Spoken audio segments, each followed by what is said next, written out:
என்ன புண்ணியம் செய்தேனோ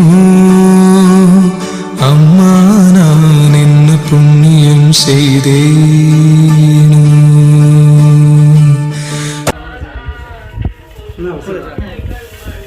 சிவா வணக்கம். வணக்கம் சிவா. வணக்கம் சிவா. சிவா வணக்கம். வாங்க. சரி இருக்கட்டும். வணக்கம் சிவாய நமக.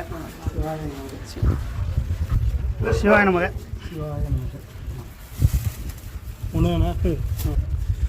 சிவாய நமக. வாங்கிக்கோங்கய்யா. சிவா வணக்கம் ஐயா. சிவா வணக்கம். சிவாய நமக. ஆமாம் இருங்க.